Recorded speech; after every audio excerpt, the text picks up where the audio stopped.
Aloha from the Skunk Juice Studio. This week, my gang and I picked out a book that we thought went with aloha, a luau, and a jungle. It's called The Saggy, Baggy Elephant. Let's begin The Saggy, Baggy Elephant. A happy little elephant was dancing through the jungle. He thought he was dancing beautifully. 1, 2, 3, kick! But whenever he went 1, 2, 3, his big feet pounded so that they shook the whole jungle. And whenever he went to kick, he kicked over a tree or a bush. Oh, right?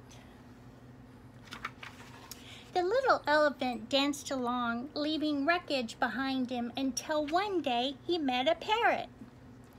"Why are you shaking the jungle all to pieces?" cried the parrot, who had never seen an elephant. "What kind of animal are you anyway?" The little elephant said, "I don't know what kind of animal I am.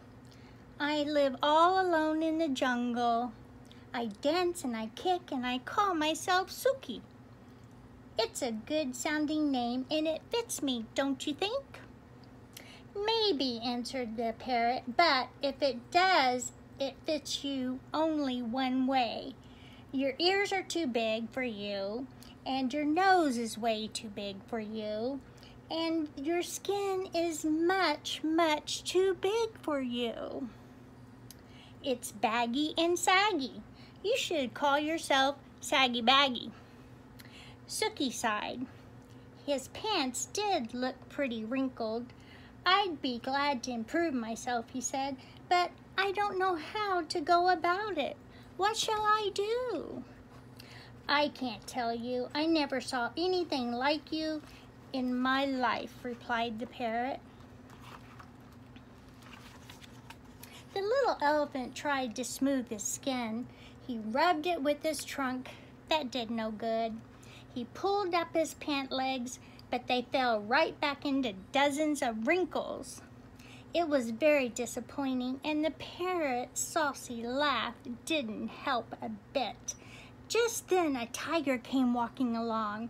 He was a beautiful, sleek tiger. His skin fit him like a glove. Suki rushed up to him and said, "Tiger, please tell me why your skin fits so well." The parrot says, "Mine is all baggy and saggy, and I do want it to fit like yours." The tiger didn't care a fig about Snooky's troubles, but he did flatter himself and was important, and he did feel just a mighty hungry. "My skin always did fit," said the tiger. "Maybe it's because I take a lot of exercise. But," added the tiger, "if you don't care for exercise, I shall be delighted to nibble a few of those extra pounds of skin off of you." "Oh, no, thank you. No, thank you," said Snooky. "I love exercise. Just watch me." Suki ran until he was well beyond reach. Then he did somersaults and rolled on his back. He walked on his hind legs and he walked on his front legs. When Suki wandered down to the river to get a big drink of water, he met the parrot. The parrot laughed harder than ever. "I tried exercising," sighed the little elephant. "Now I don't know what to do." "Soak in the water the way the crocodile does," laughed the parrot. "Maybe your skin will shrink." So Suki tramped straight into the water. But before he had soaked nearly long enough to shrink his skin, a great big crocodile came swimming up, snapping his fierce jaws and looking greedily at Suki's tender ears. The little elephant clambered up the bank and ran away, feeling very discouraged.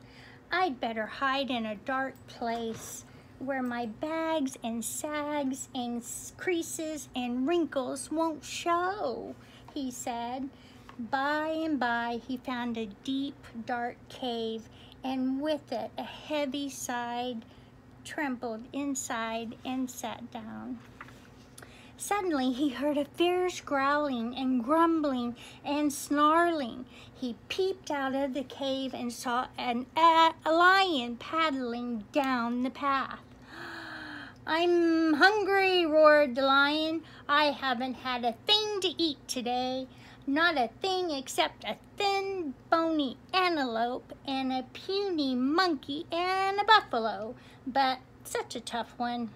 And 2 turtles, but you can't count turtles. There's nothing much to eat between the saucers they wear for clothes. I'm hungry. I could eat an elephant." And he began to pad straight toward the dark cave where the little elephant was hidden. "This is the end of me, sags, bags, wrinkles, and all," thought Sookie, and he let out one last trumpeting bellow. Just as he did, the jungle was filled with a terrible crashing and awful stomping. A whole herd of great, gray, wrinkled elephants came charging up, and the big, hungry lion jumped up in the air, turned around, and ran away as fast as he could. Sookie peeped out of the cave, and all the big elephants smiled at him. Sookie thought they were the most beautiful creatures he had ever seen. "I wish I looked just like you," he said. "You do," grinned the big elephants. "You're a perfectly dandy little elephant." And that made Sookie so happy that he began to dance 1, 2, 3, kick through the jungle with all those big, brave, friendly elephants behind him. The saucy parrot watched them dance, but this time he didn't laugh, not even to himself. The end. Wasn't that a great book? The Saggy, Baggy Elephant. I have sags, I have bags. I'm beautiful, and so are you. And so are you. We all are. Thanks for joining us this week for the Saggy, Baggy Elephant. Our luau. Aloha. Until next week. Remember, read, wash your hands. Read, wash your hands. Read, wash your paws. Read, wash your paws. Thanks again. Aloha.